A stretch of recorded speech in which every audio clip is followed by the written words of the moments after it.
Hello guys, welcome to our new blog. আজকে হলো চতুর্থী। আজকে আমরা বেহালা সাইডটা ঘোরার জন্য বেরোচ্ছি। চলো এবার বেরোনো যাক। এটা বলবো না, কারণ ঘুরে অলরেডি বাড়ি চলে এসেছি।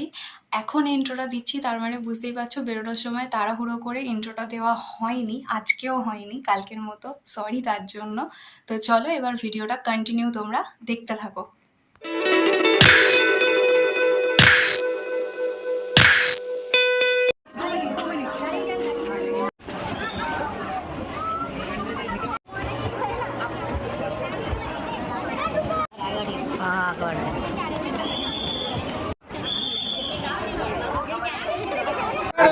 তো এই মাত্র আমরা বেহালা নতুন দলের ঠাকুর দেখে বেরোলাম। প্যান্ডেলটা অসাধারণ হয়েছে আর ঠাকুরটাও হেভি হয়েছে।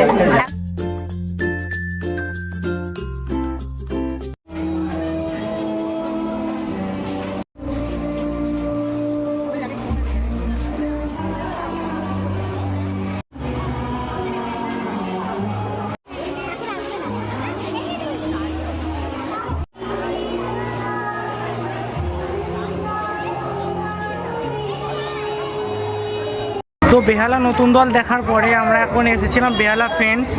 তো বেহালা ফ্রেন্ডসটা বাইরে থেকে প্যান্ডেলটা যেরকম দেখালো ভাবলাম ততটা ভালো হবে না, কিন্তু ভিতরে গিয়ে যেন মনে হলো মানে কোথায় ঢুকে বললাম এটা একটা মানে মনে হচ্ছে স্বর্গে চলে এসেছি, স্বর্গে ঠাকুর বসে আছে এরকম।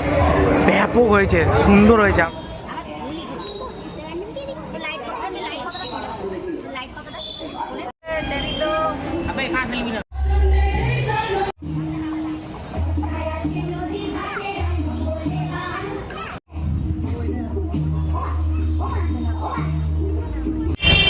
এখন আমরা বেহালা ক্লাব সার্বজনীনের প্যান্ডেলটা দেখে বেরোলাম। ওখানের থিমে কি ছিল জানি না, কিন্তু সুন্দরবনের মতোই কিছু থিম করেছে আই থিঙ্ক। আচ্ছা, বরিশা ক্লাবের দিকে এরপরে যাব। তো চলো দেখি ওখানেতে কি কি প্যান্ডেল আছে, তোমাদেরকেও দেখাবো। দেখতে থাকো ভিডিওটা কন্টিনিউ।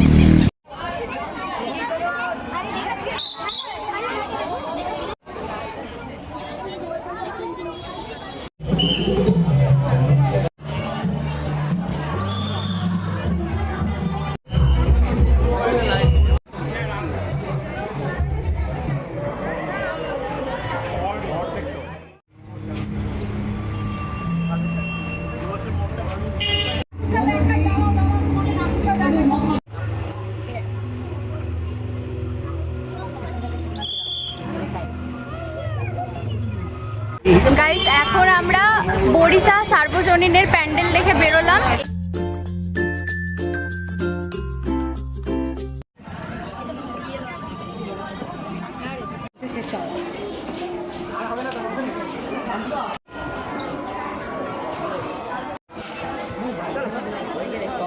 তো গাইজ, আমরা বরিশা ক্লাবের প্যান্ডেল দেখার পরে খাওয়া দাওয়া করে এখন হরিদেবপুর 41 পল্লীর প্যান্ডেলটা দেখলাম।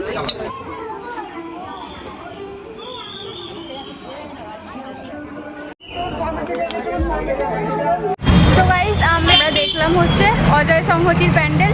এবার আমরা বাড়ি ফেরারই প্ল্যান আছে, যদি অন্য কোথাও যাই তাহলে অবশ্যই ভিডিও করব। গাইস, আমরা অজয় সংহতি প্যান্ডেল দেখার পরে বাড়ি ফিরছি। আর কোনো প্যান্ডেল দেখতে চাইনি, যাওয়ার ইচ্ছা ছিল, বাট আজকে অলরেডি 2টো বেজে গেছে। আবার যদি এরপরেও ঠাকুর দেখতে চাই তাহলে অনেক লেট হয়ে যাবে। চলো আর কি বলবো, বাড়িতে গিয়ে এই ভিডিওটা এন্ড করছি। সো গাইস, এই সবে ফিরলাম বাড়ি। আজকে বেশিক্ষণ ঠাকুর দেখবো না ভেবে ভেবে, তাও আর কি মোটামুটি 2:30 বেজেই গেছে। তো চলো এবার ফ্রেশ হয়ে ভিডিও এডিট করতে হবে আবার সারা রাত জেগে। কালকে 6:30টায় শুয়েছি, আজকেও ওরকমই শোবো। যাই হোক, যদি তোমাদের ভিডিওটা ভালো লাগে তাহলে একটা লাইক করে দিও, আর কমেন্টস করে জানিও যদি কিছু জানাতে চাও, আর চ্যানেলটা সাবস্ক্রাইব করে দিও। আর হ্যাঁ, যদি ইচ্ছা করে তাহলে একটা শেয়ারও করতে পারো। চলো আজকের মতো টাটা, দেখা হচ্ছে আবারও কালকে। বাই।